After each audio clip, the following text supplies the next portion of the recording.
मैं अपना अनुयायी उसी को मानूंगा जो अपने पूरे जीवन में, संपूर्ण जीवन में 4 लोगों को बुद्ध का रास्ता बताएगा, सच्चाई का मार्ग बताएगा, या मेरे द्वारा दिलाए गए अधिकारों को बताएगा। तो मैं उनको ही अपना अनुयायी मानूंगा जो 4 लोगों को दलदल से बाहर निकालने में मदद करेगा। मैंने बाबा साहब से कहा कि बाबा साहब, आपने मुझे 4 का टारगेट दिया है ना, मैं उसमें 0 लगाने का काम करूंगी और आखिरी सांस तक मैं उसमें 0 लगाऊंगी। अब चाहे वो 40 हो, चाहे 4000 हो, चाहे 4 लाख हो।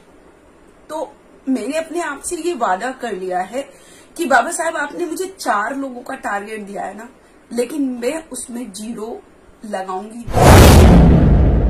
मैं उन सभी अम्बेडकर वादियों से कहना चाहती हूँ कि आप अगर सक्षम हैं, आप अगर बाबा साहब की विचारधारा से परिचित हैं, तो आपका ये फर्ज बनता है, आपकी ये ड्यूटी बनती है कि आप और लोगों को भी जागरूक करें, उन लोगों को भी बाबा साहब की विचारधारा को पहुंचाएं। महापुरुषों ने जो इतना त्याग किया है, इतना बलिदान किया है, वो चाहे हमारे ज्योतिबा फूले हों, चाहे रविदास जी हो, चाहे कबीरदास जी हो, चाहे माता सावित्रीबाई फुले हो, चाहे साहू जी महाराज हो, चाहे पेरियर जी हो, जो चाहे साहेब काशीराम जी हो, तो जो जितने भी हमारे महापुरुष अभी तक आए, उन्होंने अपने जीवन की परवाह न करते हुए अपने समाज को आगे बढ़ाने के लिए कुर्बानियां दी, संघर्ष किया। और हमारा ये फर्ज बनता है कि अगर हम अपने आप को उनका अनुयायी कहते हैं, तो हमारा फर्ज बनता है कि हमको अपने समाज को आगे बढ़ाने में उनकी मदद करनी होगी। जो लोग समझने के लिए तैयार बैठे हैं, बस उनको समझाने वाला चाहिए।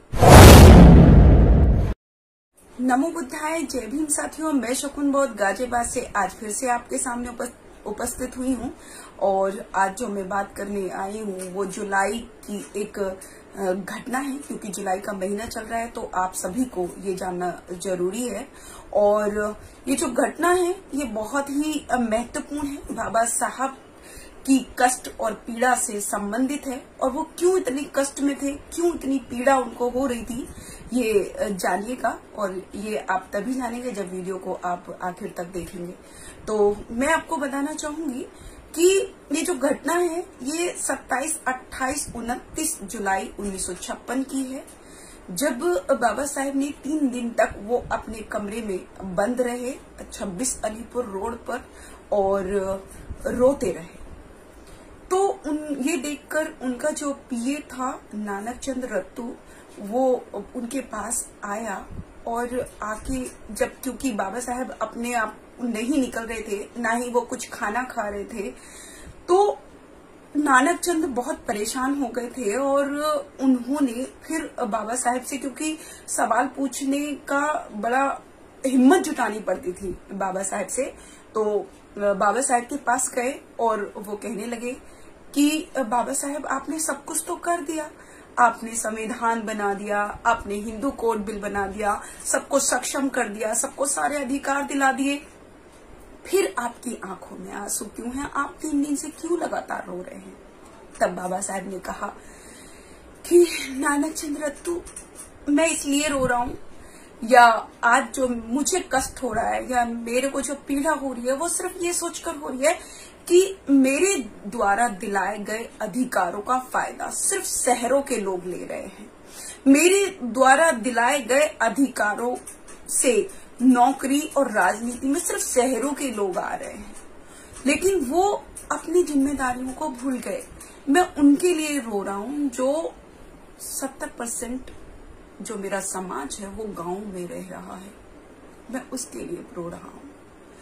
मैं इतनी मेहनत इसलिए कर रहा हूँ ताकि मेरा साहित्य उन तक पहुंचे, वो भी मेरे द्वारा दिलाए गए अधिकारों के बारे में जाने, वो भी गांव के लोग भी जो है वो अंधविश्वास पाखंडवाद को छोड़ के वो भी एजुकेशन में आके वो भी मेरे द्वारा दिलाए गए अधिकारों का फायदा उठाए। इसलिए मैं रो रहा हूं, क्योंकि ये जो शहरों के लोग हैं, ये मेरे द्वारा दिलाए गए अधिकारों का फायदा लेकर अपने घर में ही मस्त हो गए, अपने बीवी बच्चों में ही मशगूल हो गए। इन्होंने गांव की तरफ नहीं देखा, और जो गांव से जो आए हैं, जो गांव से आकर जो यहाँ पर बस गए हैं, वो दोबारा गांव में जाने की सोचते भी नहीं हैं। तो मैं इसलिए रो रहा हूं कि उन तक मेरे अधिकार कैसे पहुंचेंगे।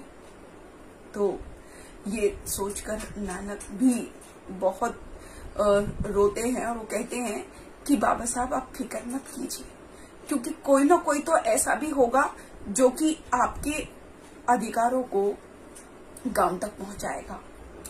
तो मैं आप लोगों से कहना चाहती हूँ कि बाबा साहब की आंखों में जो ये आंसू थे, या उन्होंने जो चिंता की वजह से, पीड़ा की वजह से जो खाना तक उन्होंने नहीं खाया था, कि मेरे अधिकार गांव तक पहुंचे, तो मेरे देशवासियों से अपील है, अपने बहुजन समाज से अपील है कि अपने फ्री टाइम को, मैं ये नहीं कहती कि आप अपने यूजफुल टाइम को समाज में दें या गांव में जाएं, लेकिन अपने वेस्ट टाइम को, यानी कि कभी शनिवार को, कभी इतवार को तो आप जा सकते हैं ना, गांव में बाबा साहब की विचारधारा को पहुंचा सकते हैं, ताकि वो भी उस दलदल से बाहर निकल जाएं।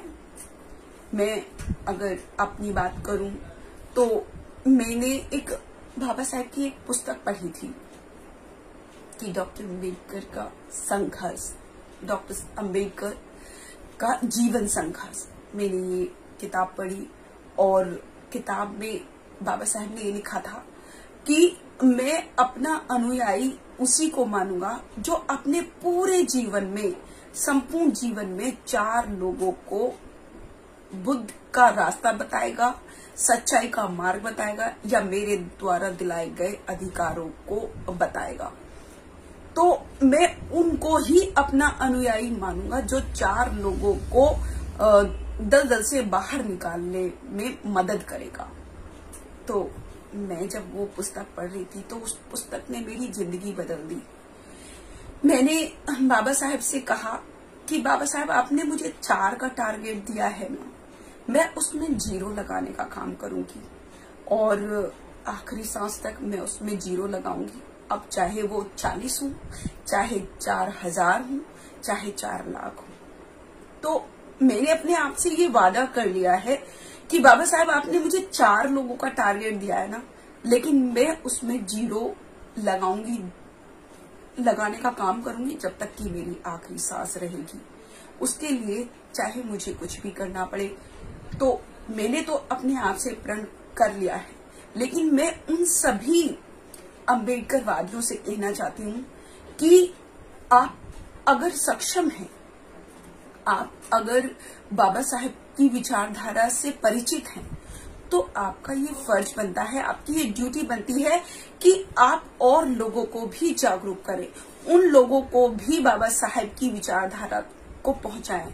महापुरुषों ने जो इतना त्याग किया है, इतना बलिदान किया है, वो चाहे हमारे ज्योतिबा फूले हों, चाहे रविदास जी हो, चाहे कबीरदास जी हो, चाहे माता सावित्रीबाई फुले हो, चाहे साहू जी महाराज हो, चाहे पेरियर जी हो, जो चाहे साहेब काशीराम जी हो, तो जो जितने भी हमारे महापुरुष अभी तक आए, उन्होंने अपने जीवन की परवाह न करते हुए अपने समाज को आगे बढ़ाने के लिए कुर्बानियां दी, संघर्ष किया। और हमारा ये फर्ज बनता है कि अगर हम अपने आप को उनका अनुयायी कहते हैं, तो हमारा फर्ज बनता है कि हमको अपने समाज को आगे बढ़ाने में उनकी मदद करनी होगी। जो लोग समझने के लिए तैयार बैठे हैं, बस उनको समझाने वाला चाहिए। हमको निस्वार्थ रूप से किसी भी तरीके का स्वार्थ मन में ना रखकर हमको अपने समाज को आगे लेकर आना है। तो मैं अपने सभी देशवासी बहुजनों से अपील करना चाहती हूँ कि अपने अपने एरिया की जिम्मेदारी उठाएं, अपने फर्ज को निभाएं, जो कि हमारी ड्यूटी है। क्योंकि बाबा साहब ने हमें इस काबिल बना दिया कि हम अपने समाज को भी आगे लेकर आए। तो बाबा साहब का जो रोना था, जो 3 दिन तक वो जुलाई के महीने में रोते रहे, उस रोने को ध्यान रखिए। उन्होंने जो हमको मार्ग बताया कि गांव तक उनके अधिकारों को पहुंचाना है हमको, तो ये हमारी ड्यूटी है, ये हमारा फर्ज है। इसी के साथ मैं अपनी वाणी को विराम करूंगी। आप सभी को मेरा गर्व से नमो बुद्धाय, जय भीम, जय भारत, जय संविधान।